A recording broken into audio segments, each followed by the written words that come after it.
Good afternoon, everybody. Today, I wanted to speak to the benefits of soy or maybe the concerns about soy. I get this question a lot, given that I promote plants and all. And I think I just want to kind of walk through the evidence and why I do recommend that my patients consume 2 to 3 servings of soy products daily. And I wouldn't just limit it to, let's say, just soy milk. It absolutely can be part of that. But for women, especially when we're looking for the isoflavone content that really will promote bone health, breast cancer risk reduction, and especially as we're hitting around that perimenopause, menopausal stage in our lives, that is going to be important for actually seeing the benefits of soy and the reduction of those things. So let me, me, I like lists. So first thing let's just talk a little bit about the benefits of soy, right? So first of all, soy is nutrient rich, right? So it's a great source of protein, fiber, vitamins, and minerals. And it's really particularly be noted that of its great protein content. And when you look at the digestibility and absorption, it's on par with animal protein sources. So it can absolutely promote muscle synthesis, similar to that of animal protein when you look at the data that's available so far. Now, the other thing that I'm always promoting is the one thing that is always changing is constant is change. So via the data that we're seeing so far, this is what I wanted to share with you. Next, let's look at heart health. So when you look at the studies, some suggest that soy products can absolutely lower cholesterol, and that is what I've seen with patients as well, anywhere from 3 to 12%. So I made it part of my cholesterol lowering protocol, which will also be part of my cholesterol glucose mastermind, which I'll go into in depth later. I'll probably be launching that in the next month or so. But yeah, so again, cholesterol issues, taking some more soybeans, edamame, tempeh, tofu, soy milk. Yeah. So there's some considerations there, 3 to 12%. Next, you have phytoestrogens, in particular, what we call isoflavones. It's a type of phytoestrogen, which can have a very mild estrogen-like effect on the body, but also an anti-estrogen effect. And I'll get to that in a minute. But that can be very beneficial, kind of like I hinted to earlier, in decreasing your menopausal symptoms. It may have protective effects against breast cancer risk, also improving survivability and some other things. We had a great talk about this in context around breast cancer with Christy Funk, who's an amazing physician. I would encourage you to check out that video that I did not too long ago. It was on the podcast. And next, let's talk about bone health, right? So bone health is such an important piece to so many women are worried about bone health, and men should be as well, but it's more pronounced in women, especially during this perimenopausal change time frame. And having going through this myself, I became more hyper aware and really started looking at how does that actually work. But I'm going to get to why the estrogen cannot, the phytoestrogens or isoflavones can be pro-estrogenic and also anti-estrogenic at the same time, and why that is a benefit to you to consume them. Now, what are the considerations and cautions, right? Of course, we want to be careful about allergies, right? So soy is a common allergen. So if you do have an allergy, you should obviously avoid it. If you have thyroid disease, and like I do, I have been hypothyroid with Hashimoto's since the birth of my second child, who will be 28 next month. Jonathan, my thyroid actually improved when I started eating plant-based. Now, I can't say that was in context of just soy, but I do consume soy regularly and have for 12 years. I still take a small dose of levothyroxine. The key here is to understand there's 2 places that you want to be cautious with taking any food if you're taking levothyroxine. One, food can decrease the absorption of your medication. So you should be taking your Synthroid or levothyroxine in the morning before you eat, and give yourself about an hour gap before you do consume your first meal or drink. So there's that. And then there is some concern also with Potentially, but I haven't seen the evidence of it. I would still be say you're fine to consume soy products, but you want to make sure that you're not in an iodine deficient state. So, meaning iodine is utilized by the thyroid to make thyroid hormone. T4 and T3.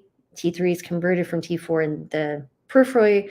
Anyway, I'm also going to be doing a thyroid masterclass later this year. There's so many masterclasses as part of the Healing Kitchen.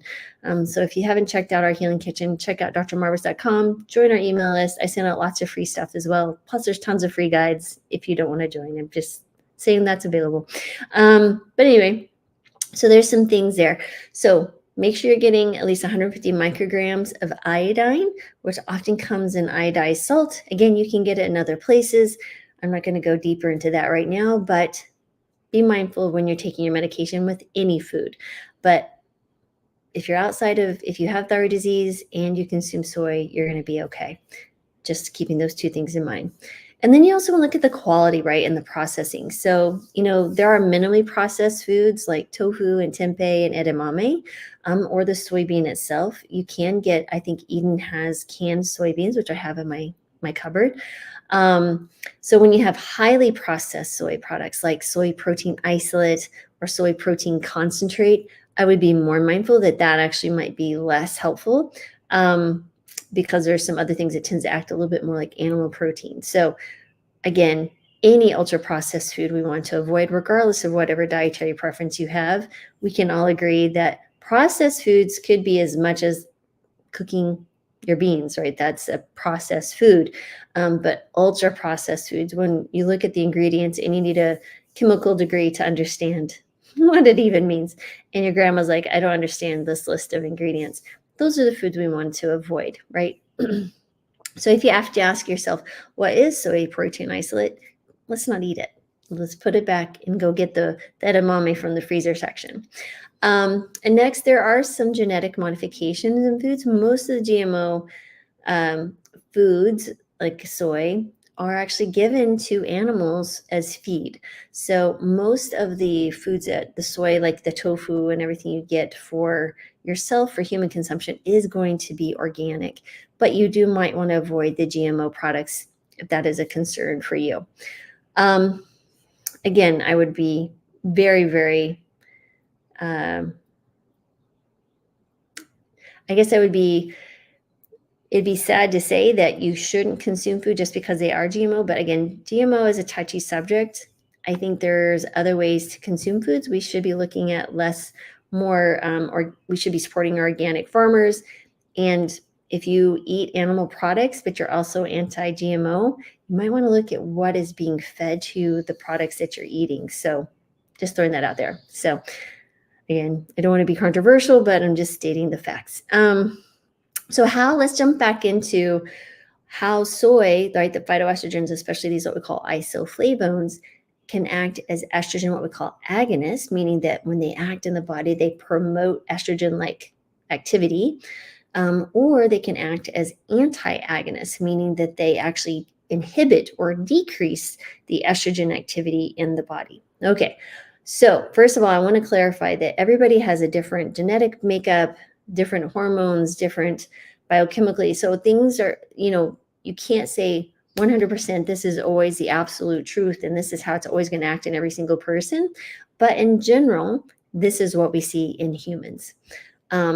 Basically, let's talk about acting as estrogen agonists, right? So isoflavones can bind to estrogen receptors, particularly what we call beta type estrogen receptors, activate them and mimic the effects of estrogen. However, it seems that activation is much, much lower than what actual estrogen would be. But in addition to that, this agonist action, or increasing the estrogen-like behavior, right, can be beneficial in certain body tissues under specific conditions, such as menopause, right? So in postmenopausal women, soy isoflavones can alleviate symptoms of hot flashes and night sweats, partially by compensating the decreased natural estrogen production.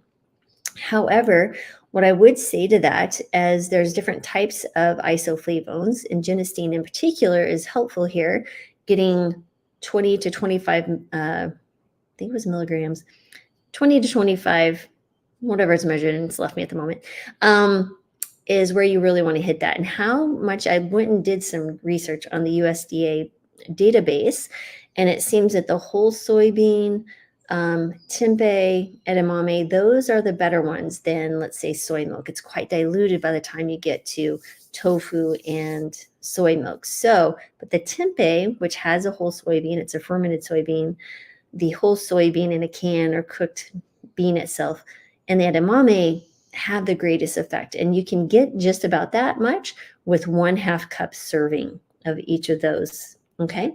If you were to do oh my heavens, tofu, apparently when you try to say tofu and soy, it comes out as toy. There you go. Toy tofu. Anyway, so with that in mind, tofu, you probably would need about a 200-gram serving. So keep that in mind there. Okay. Now, also with bone health, right? So the isoflavones may help bone density by mimicking the estrogen's role in bone metabolism, and that can reduce your risk of osteoporosis. So all the more reason to having your kiddos consume soy products, right? Because there's so many benefits. In addition, it's great for protein, which is also important for bone health, and on and on.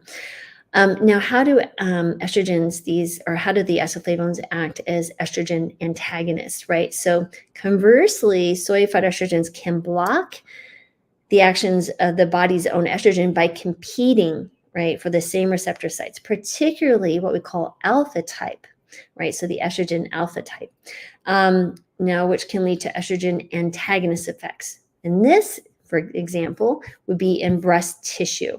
So in breast tissue, isoflavones block the estrogen receptors, reducing what we call proliferative effect of estrogen on breast cells, right? The advancement of growth of breast cells, and which may lower the risk of estrogen-dependent types of breast cancer. I hope that makes sense. And then hormone balance, right? So by binding to estrogen receptors without triggering a strong estrogenic response, isoflavones can help modulate hormone levels and potentially protecting against hormone-related disorders. Okay, so remember, this is context dependent. I know there's a lot of things in our life that once we identify with a particular dogma or particular belief, we take it as our own, as our identity. And I'll certainly see that, and even in the plant-based world. Really interesting to see politics within people just saying eat more plants. I don't know why anyone would argue with that. And then they feel like their particular way of eating plants is better than someone else's when 99% of what they're saying is equivalent. So just take this. It's all context dependent as well, effects and everything. There is no absolute, right now, at least with the scientific evidence we have, that this much or that much in this person and across the board is always sufficient. All I do know is that a plant-based diet is patients who consume a plant-based diet have seen health benefits. Not one saw a decrease. I'll throw that out there. Again, that is context in my experience, and I've been taking care of patients for 12 years. Take it for what it's worth. A lot of N of 1 cases, okay? So let's take this into here. The context-dependent effects, right? So remember, the agonist or antagonist action of soy phytoestrogens can be influenced by, one, the concentration of the isoflavones, which is why I was saying go to the whole soybean, the edamame, or the tempeh, right? The type of estrogen receptor present. Are we looking at alpha or beta receptors?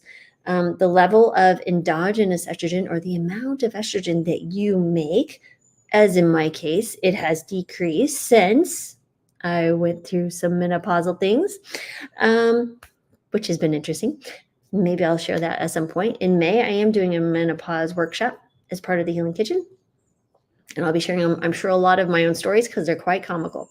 Anyway, and just your individual biological factors, your genetic factors. For example, my mother and my grandmother suffered terribly through menopause, but they also ate very differently than I did. They both also had breast cancer, but I'm still consuming soy products because I see the benefit. I'm living a different life, and hopefully we'll have different outcomes. But again, life is life. I can only control what I can control, which are my thoughts, what I eat, my beliefs, things like that. So anyway, there also affects, various individuals really by age, sex, hormonal status, genetic predisposition. And I must throw out there that when you look at the context of men consuming soy, let me pull up my other notes on that in particular, because I know that is also a question I get, is like something called like soy boy or something. You're not going to become a soy boy. You're not going to get breasts by eating soy. Remember, this is context dependent. Now, if you were eating a buttload of these, like way more than would be consumed in a normal human's daily consumption, maybe you might have a problem. But that's with anything. You can drink too much water, lower your sodium content in your blood, and die. So the amount is a poison, but that again, like I said, is everything. And we require water, fluids to live. So just throwing that out there, guys. I did have, when you think about in the perspective, when you look at extensive clinical trial data, that shows no effect on soy of isoflavones on testosterone or estrogen levels in men, even when exposure was really markedly exceeded what we call a typical Japanese intake. But again, based on the current research that we have, I think you would have to take in so much more than would be considered normal.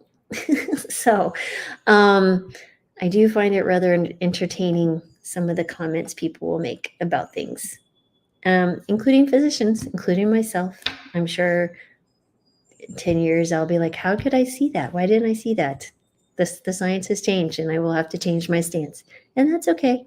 People may be angry because I changed my stance, but that's okay too. Again, it is what it is. We're human and we're living within the context of limited data, and our scientific rigor is only good as the quality of the study, the type of the study, the actual interpretation of the study. But when you look at it all together, at the end of the day, for my opinion, soy is a wonderful product to consume in your diet, up to 2 to 3 servings a day, primarily focused with tofu. Soy milk, I'd say, are my second tier, but the soybean, edamame, and tempeh would be my first tier. Okay, I hope you found that helpful. Yeah, okay, guys. And I hope that is everything that you had any questions about regarding soy. And again, as always, I want to say, check out drmarbus.com. I have a longevity lovers workshop coming up as part of the Healing Kitchen. It's going to be on the 30th. And it's free for Healing Kitchen members, or you can just see the workshop if you like outside. I always provide an ebook with in-depth information, and I hope you will check it out. But as always, I want to say thank you for being here today and for your time. I'm always sending back to you peace, joy, love, abundance, and healing. Like I always say, we need more of that in this world. So may it be your blessing today, because it was my blessing to have you here. So thanks, everyone. I appreciate you being here as always. Have a great rest of your day.